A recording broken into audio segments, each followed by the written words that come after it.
Welcome to One of Those, the show that explores the art of sneaker culture. I'm your host, Adam Butler, back with another episode. Thank you so kindly for being here. Okay, so today I got a couple of things on my mind that I want to talk about. It's me rolling solo dolo. Thank you all for constantly supporting the show. I'm going to say that every week, man, until this show no longer exists. Thank you all for supporting the show. I also want to take a quick minute to recognize the Up On Game Network real quick. The Up On Game Network is growing every day. There's all sorts of new content coming out, man. I haven't done this in a while. I've told you about the Up On Game Network for a while, man. And I just want you all to go support that network. Go do what you do. Also, if you see back there, the Butler Did It. The Butler Did It podcast is back. Okay, the Butler Did It podcast is back. That's my other podcast. You can check that out on my YouTube page, the Butler Did It Podcast Pro. Or you can search the Butler Did It in any podcasting platform, and you can check out the show. It's pretty cool, man. It's just another side of what I got going on. Different subjects, things I can't really cover on this show. But it's cool to check it out, man. So thank you for supporting both of those, both the One of Those shows and, of course, the Butler Did It show. Thank you so much. Okay. So, the first subject I have, first topic that's been really bugging me, if I'm being real honest, has to do with the Jordan 1. This sneaker right here. This is a Jordan 1 SB. You know I love this sneaker right here, right? Y'all know I love this sneaker. I got married in the sneaker. This is the Jordan 1 NY to Paris. It changes colors. It has pink. You know, if you rub this off, pink comes up. One day I think I may actually mess with these. I'm not sure, but this is the Jordan 1, the infamous Jordan 1, okay?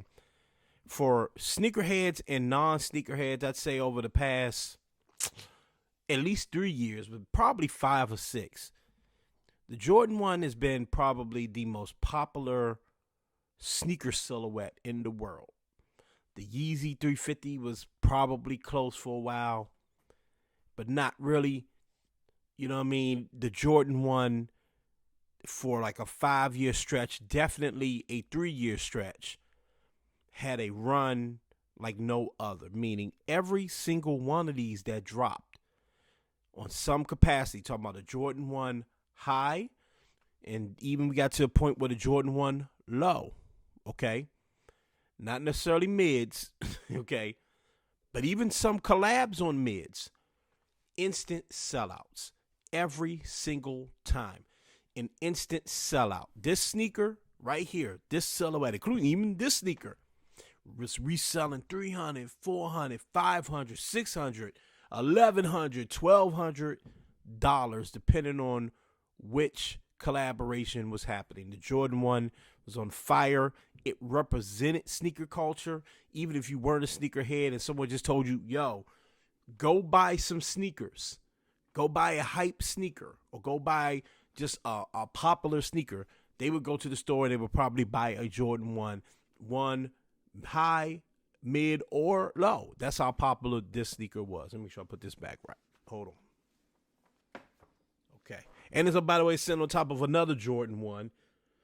That's the Chicago. I forgot those, the kind of Chicago-ish colorway. I like this one too. I haven't worn those in a while. I'm going to wear them probably this weekend. So the Jordan 1 became super popular. It's always popular, okay? But it wasn't crazy resale. But the Jordan 1 became obscenely popular, on the level that no one could imagine, after a little docuseries called The Last Dance. Jordan Brand did The Last Dance. Michael Jordan did The Last Dance, and Jordan Brand decided, you know what, we're going to drop some stuff, okay? And from there, the Chicago 1 became unobtainable. The bread became very difficult to get. You had to have a lot of money to get the Jordan 1 bread to Carolina. The UNC, very difficult to get. All of the resale prices on these things skyrocketed. Now, the reason why I keep saying 5 or at least 3 is because 5-6 years ago, we got Off-Whites. We got Travis Scott's, okay? Now, the Off-White Jordan 1 bread, Chicago, was already a $1,500 resale, but it was an Off-White. Before it was the crazy collaborations we knew were going to resell crazy. But the regular Jordan 1s, the Chicago, the Bread, the UNC, whatever other colorway they decided to drop, the Shadow, whatever, right? We knew the resale would probably be $300 or so, but it was never $800, $900, $1,100. So the Last Dance threw the game off. I'm making a point here, okay? The Last Dance threw everything off.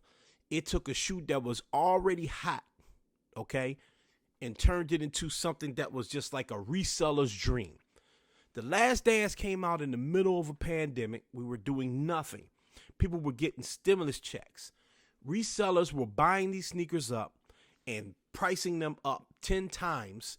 And people were sitting around with an extra $1,200 in their pocket and some unemployment. I'm not trying to break down anybody's, I'm not making fun. I'm just saying this is what it was. People was making money. They didn't have to travel to work.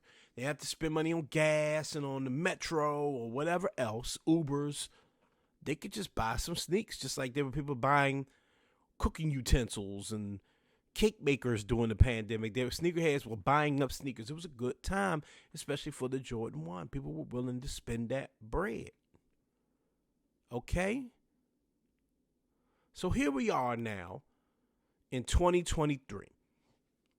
And a couple of Jordan 1s have dropped.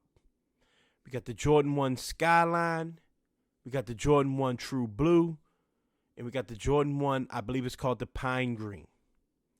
I'm using these 3 sneakers as an example because these 3 sneakers are considered what people call bricks. What is a brick? Well, I'll let you know that a brick is probably my least favorite term. I'm going to tell you about that and tell you why in a moment. But these are considered bricks, and a brick is a sneaker that doesn't sell out immediately. A sneaker that sits for a little while. A sneaker that doesn't go out of stock within seconds.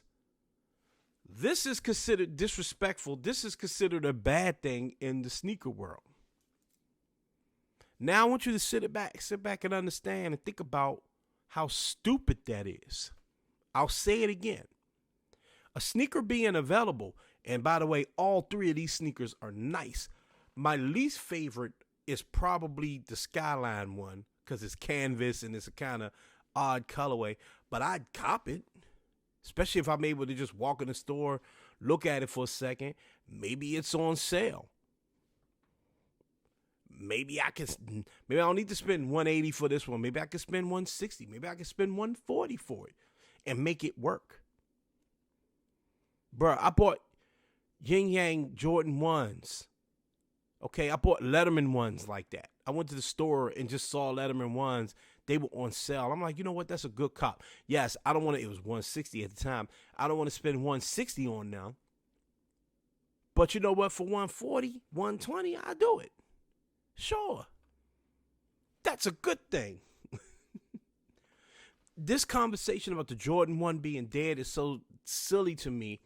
I can't even think straight. Now, I know some people used it on their, as clickbait or whatever. You know what I mean? I know some people use it as a deeper conversation. Shouts out to like Mike Rich, who had a good discussion about the Jordan 1 on his page or whatever. I'm not saying you can't talk about it. But the people that are running around on social talking about Jordan 1s are dead, it's dead, you're only thinking about resale. And I'm not a resale hater. But when you only focus on resale, you can't turn around and be like, oh, so the game is dead. No, the resale game may be hurting. And it probably isn't. We'll get to that in a second. But right now we're talking about the term brick. The term brick goes against my principles almost. And I know that sounds wild, right? But I'm going to tell you why. It goes against my principles because it's all about hype culture and it's all about impressing other people. Calling somebody's shoes bricks is just saying that you don't have on something that the masses thinks is cool. That's, to me, the opposite of sneaker culture, the opposite of hip hop culture, the opposite of fashion culture. The total opposite. You're supposed to be able to buy a pair of sneaks or get you a shirt from the thrift or from wherever, from the consignment shop, wherever you get your stuff from. You're supposed to be copping stuff and showing people that you're creative. That you have a creative mind, that you comfortable in that. So you're not going to wear a true blue Jordan 1 or a pine green Jordan 1 or a skyline Jordan 1 or whatever other Jordan 1 came out this year that sat because people don't like them. Wow. I don't know how many young people listen to this show. I'm not sure. But if you do, I encourage you. As a grown man, as a 41-year-old man, I'm telling you, that is lame as lame can be. Don't be a get-wit. Wear what you want. Now, the other piece of the conversation about the Jordan 1 being dead is Jordan brand putting out too many colorways? Are they oversaturating the market? No. Why you worried about how many colorways Jordan brand putting out? You think they running out of money? No. Jordan brand ain't running out of money. You choose to buy it or you don't buy it. I've said this on the show a million times, man. Y'all make fun of mids and all this stuff, man. The mids and the little whack colorways are the ones that keep Jordan brand in business because they sit in the store. Those are the ones people can see. Those are the ones people go, you know what? Oh, that's a shoe. I'm going to go buy that one. It's not a Travis Scott. It's not an Off-White. It's not an Armand Manier. All of these I love, but it's not. The average person doesn't even know what an Armand Manier is. The average person doesn't know what an Off-White is. The average person doesn't even really know that Travis Scott makes sneakers. I had on Travis Scott's this weekend. Nobody in my circle was like, those are the Travis Scotts. I didn't wear them for that. I wore them because I liked them and they made me feel a certain way. But trust me, I was out with about 9 people and not one person said, oh, I see you with the Travis Scotts on. The Phantom Jones, bruh. Yeah, not one person. Maybe someone within the little lounge I was in noticed it. But to my circle, it's just a nice looking pair of Jordans. So no, it's not about oversaturating the market. The only people that care about oversaturating the market are resellers and people that are concerned about resale. And hey, make your money how you want to make it. But the rest of us don't care. The Jordan 1 is not dying. It's a silly conversation to even have. It's silly to me. Wear Jordan 1s or don't. Yeah, it's cool that there's a lot of 4s coming out and a lot of 3s coming out. I think people should still wear 7s and 11s and 12s and whatever else. I got them all sitting over here. Air Max, New Balance, Asics, Saucony's, all of it. Wear them all. If you could do it, wear them all. It ain't about something dying. Adidas. I still got Human Racers that I will wear. Stop trying to be a get-wit. Don't be a get-wit. Be an individual. Don't worry about whether a sneaker is dying or it's a brick. That's corny talk. And I will always stamp that. You can stop listening to the show if you want. You can think I'm out of touch, whatever. I'm telling you, you using terms like bricks, then you telling me you're an entrepreneur. Because you're definitely not talking about something you're going to wear. That's silly. And that's my rant about the Jordan 1, man. Okay, another thing I wanted to cover on today's show is it possible? Is it possible that the Foamposite is making a comeback? Now, recently, shouts out to Just Fresh Kicks, I noticed that the Galaxy Foamposite is making a comeback. Could be re-releasing. Now, I just got finished talking about bricks and whether they going to sit in it. I don't care about that. I'm curious about what this means for the Foamposite. Does it mean that we're going to get like mirror foams with better material on them? Right? Does it mean that we're going to get, the original blue Penny Hardaway? I think those Jones dropped. I know the pearls came, they may have come out. I'm not even sure. I'm a DC guy. I talk about it all the time. I'm from Washington, D.C., y'all.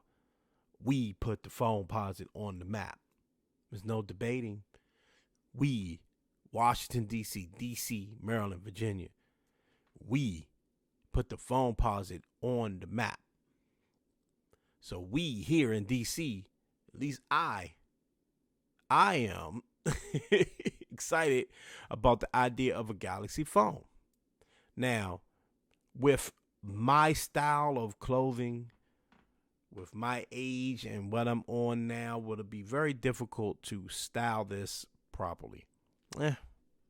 Maybe. But I'm up for the challenge. I ain't no style god or nothing like that. I ain't trying to act like that. I'm not like I ain't no fashion killer, But I am excited about certain sneakers just kept coming back. You waited a while, and I know it's a grail, and I know it's a lot of people, and this isn't necessarily a resale subject. It's more of a collector subject, so I understand. Sometimes there's certain sneakers that came out, and they were super duper limited, and they became collector's items. A lot of PEs, stuff like that.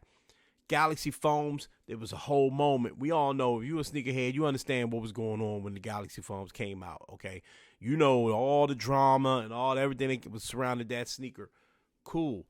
But for the people that actually own Galaxy phones right now, it's more of a collector's item. So does this take away the prestige of it? Probably. Because now it's a sneaker you wear as opposed to a sneaker you go, yo, and I got Galaxy phones when you're giving your tour. And yes, I'm cool with that because sneakers are wearable art. Keyword being art. So some people want to have something that they can go, boom, check this out. Remember that, man? Oh, man, you got the old bat. Some people collect 85 Jordan 1s. Put them on your foot, they crumble, fall apart. Shouts out to On My Feet Network. My man AJ is walking around. I think it's a shop in Chicago or a boutique. A museum. It's something in Chicago, basically, where they have a collection of Jordan 85 ones, like from 1985. Nobody's going to wear those. Some people may try, but I wouldn't suggest it because I think it's going to Thanos dust on your foot quickly, okay? But it's a nice collector's piece. I get it. I love that aspect of sneaker culture. So does it take away from that a little bit with the Galaxy phone? Yeah, a little bit. But I am loving the fact that people that just didn't get the opportunity to get that Galaxy phone, some people that want to wear the Galaxy phone, and some people just want to be that, you know what? This art piece may not be as valuable as the original art piece. However, I like to get my hands on it and just to say, you know what? I can look at my collection and see a Galaxy phone in there. Now, for y'all out there hating on the phone posit, I get it. I really do. I'm not even going to sit here and like go on a rant and go on you. I get why you hating on the phone posit. The phone posit is a very particular shoe. It's not the most comfortable shoe, but damn, man, as a DC native, as a DC dude, I got a tender spot in my heart for that phone posit, man. I said it earlier, I think on one of the shows last year. I'm going to try to bring the phone posit back. Sounds like I might not have to. I may not have to put in the gallant effort to bring back the sneaker on my own. Sounds like the phone posit could be, at least Nike's making an attempt to bring it back. We shall see. Okay, and one of the last things I wanted to touch on before we get ready to wrap this thing up is something I spoke about or alluded to earlier, which is being creative, man. I can't stress that enough. You must be creative. The reason why I like the Dornbecker Romero, and I did an episode earlier where I gushed over that sneaker because it's super creative. Now, the Dornbecker series is always creative, right? But the thing about Off-Whites, especially when Virgil was, here with us and was able to really put his input into them Off-Whites, they were unique. They were different. The thing that killed Yeezy brand for me personally before Yeezy and the shenanigans was the lack of creativity behind the sneaker. The thing I don't like about like the Fear of God Adidas rumor that we saw is that there's no creativity to it. But what I like about Adidas basketball right now, shouts out to my man Pharaoh and them over there, is that there is some creativity over there. Sneaker culture has always been about being creative. You may not have been an artist with the sneaker on, but art was in you. Art was in your spirit. That's why you go and you're attracted to these colorful, shiny shoes. Be creative, people. It is the only way to go. Don't try to match. You're not wearing a uniform. You don't want to be matching everybody. You want to be standing out. The show's called What Are Those? Because we're supposed to be looking and going, yo, what are those? When you walk by, you get that look. We all love it. Okay? Be creative. It's the perfect time for it, especially with the sneaker market going down, prices going down. A lot of the hype beasts and the fashion guys and gals are trying different stuff. They're wearing loafers and all that, and God bless them, right? Birkenstocks and whatever else and Crocs. God bless them. Now's a perfect time to go cop that thing that you may not have been able to cop a couple years ago. I just told you Galaxy phones are coming back. I just told you Jordan 1s are going on sale and sitting. Try it. Try it out. It's a perfect opportunity because trust me, it's going to come back around. This movie Air just came out. Perhaps the Jordan 1 price shoots back up because of Air. Probably not. But let's just say it does, and you didn't take advantage of the opportunity of getting some of the stuff for cheap. I'm not a Nike salesman. I certainly don't work for Jordan Brand. Jordan Brand, they never send me nothing for free, okay? So I'm not on the, I'm not on the payroll. I'm just saying it's a great opportunity to go out there and do something different, all right? So be creative. All right, that's my show, ladies and gentlemen. Thank you so much for tuning in, man. I appreciate you all. I really, really do. Thank you for being able to sit through my rants and my thoughts and what have you. I think I got a dope guest coming up for you guys next week. I'm still trying to book some stuff, but I'm working on it. I think we got a cool guest. I don't want to spoil it, so I don't want to spoil it yet. But even if I can't get that person booked for next week, you'll have some dope content regardless, all right? And for more content, all you got to do is follow me on social media, MSR_Adam. MSR_Adam. You can go to the link tree. You can find my podcast. You can find my TikTok and all of my side projects right there. Everything that's going on with me, if you care, it's on my link tree. All right. MSR_Adam. Follow the team, the Up On Game Network, at Up On Game Network, for all of the dope content that comes out every single day on that platform. Also follow the squad, the On My Feet Network. All sorts of sneaker news going on over there, man. Remember to mind your mental health. Do that for your boy. It's super important. Remember to mind your physical health. It's vitally important. But most importantly, and out of all of that, you want to continue and never forget, be great. I'm up out of here.